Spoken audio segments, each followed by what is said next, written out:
संसार को महसूस करो। बदल रहा, कभी होठों पे हंसी होती है तो कभी आंखों में आंसू होते हैं, यही बदलाव है। जो लोग कल तक साथ थे वो लोग आज खिलाफ हो गए, यही तो बदलाव है प्रकृति का। संसार में आए हो, इन सब से गुजरना पड़ेगा। हंस के गुजरो, रो के गुजरो। इसलिए हर स्थिति परिस्थिति में भगवान का स्मरण बनाए रखो। वो लड़की कल तक राजमहलों में रहा करती थी, भाई राजा के ठाट वाट तो अलग थे, मस्त खाना, मस्त पहनना, मस्त सब चीजें। अब वो लकड़हारे के संग है, सादे कपड़े में। पति बीमार है, करे तो करे क्या, खड़ा भी नहीं हो पा रहा है। तो शादी होते ही उसके कंधे पर वो सारी जिम्मेदारी आ गई जो एक स्त्री के कंधे पर तब जिम्मेदारी आती है जब पति मर जाए और बच्चे छोटे छोटे हों। जिस स्त्री का पति ना हो और बच्चे छोटे हों, उस स्त्री से पूछो कि जिम्मेदारी क्या होती है।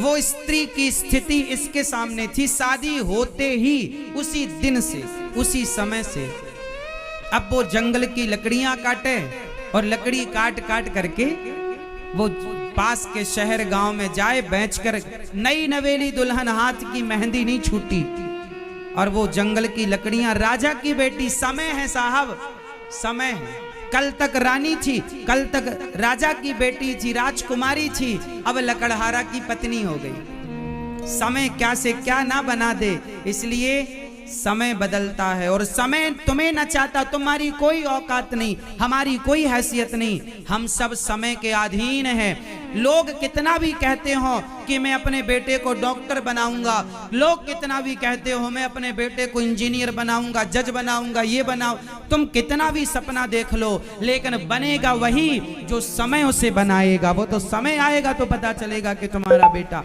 क्या बनेगा। तुम सपने कितने भी देख लो, तैयारियां कितनी भी कर लो, पर समय जो बनाएगा वो बनना पड़ेगा। समय कहेगा कि आलू का ठेला लगाओ तो ठेला लगाना पड़ेगा। समय कहेगा कि भीख मांगो तो भीख मांगना पड़ेगा। तुम कितना भी पढ़ लिख जाओ, लिख जाओ, क्या बड़े बड़े पढ़े लिखे इंजीनियर लोग क्या पानी पूरी का ठेला नहीं लगा रहे हैं?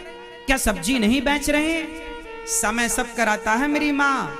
इसलिए तुम्हारे हाथ में तुम्हारे बच्चों की डोर नहीं है। तुम माँ बाप हो, अच्छा सोच सकते हो बच्चों के लिए, पर होगा वही, हुई है सोई जो राम रचि राखा। यही विधि का विधान है। इस जरा जरा सी बात को आदमी समझ ले तो सुखी हो जाए, टेंशन फ्री हो जाए, पर ना जाने कब तुम्हारी इस खोपड़ी में घुसेगी ये बातें।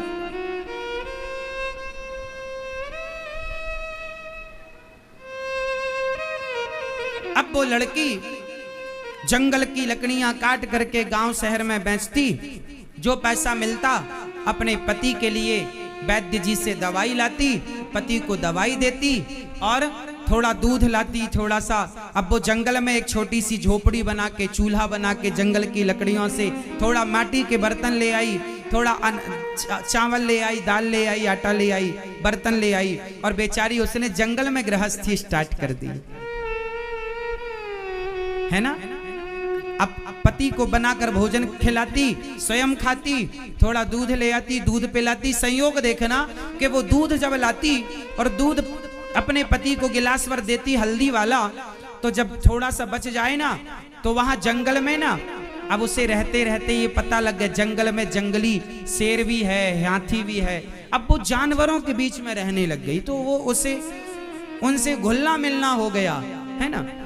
उसके कुटिया के बगल में एक नाग नागिन का जोड़ा रहता था, तो वो सांप सर्पणी जो थी वो दूध लाती, तो रोज थोड़ा बचा के सांप को भी दूध पिलाया करती, क्योंकि उसके संस्कार, हम भारतीय लोग हैं ना, हम नाग पंचमी को नाग को भी दूध पिलाते। भारत का आदमी ऐसे ही होता, हिंदू आदमी ऐसे ही है कि सांप जहर देता है, लेकिन हमारी मान्यता, हम उसे दूध पिलाते हैं। पूरी दुनिया ढूंढ लो साहब, ऐसी संस्कृति कहीं ना मिलेगी जो सांप को भी दूध पिलाने वाली संस्कृति हो। ये हिंदुओं की, जीव मात्र पर दया करने का संस्कार किसी के अंदर है तो पूरी मानव जाति में केवल हिंदुओं के अंदर यह संस्कार है, और किसी के अंदर हो तो मुझे बताना।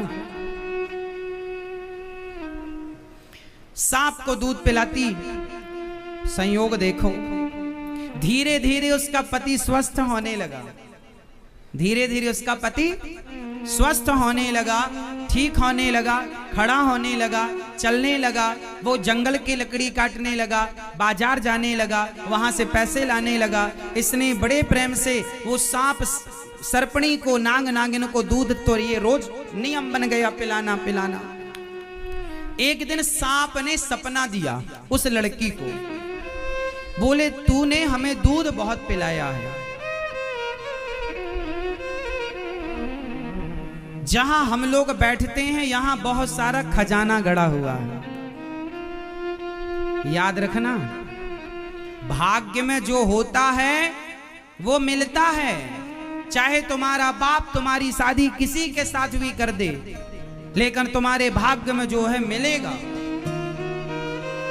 भाग्य में होता है तो भाग कर आ जाता है, और नहीं होता तो आया हुआ भी भाग जाता है। वो लड़की को सपने में सांप ने कहा कि यहाँ पे हाथ डालना तुम्हें खजाना मिलेगा। नाग नागिन से उसकी दोस्ती हो गई थी, रहते रहते वो दूध पिलाती, रोज वो नाग नागिन उसे पहचानने लगे। उसने वहां खोदा, उसे सचमुच सोने का घड़ा मिला, उसके अंदर सोने के सिक्के मिले, खूब धनवान हो गई। उसने उस जंगल में नगर बसाया, अपने लिए महल बनवाया, वो रानी हो गई। देखते देखते उसका लकड़हारा पति राजा हो गया, प्रजा बसाई, बाजार लगवाया।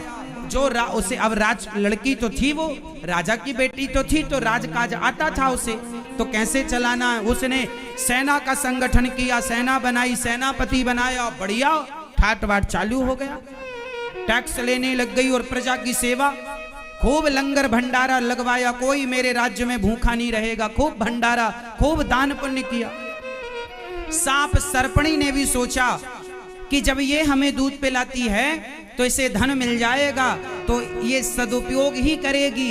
याद रखना, भगवान भी धन उसी को देते हैं जो अपने धन का सदुपयोग करता है। ईश्वर कहते हैं तूने सही जगह खर्च किया, तुझे देने से ठीक है, तू सेवा करता है।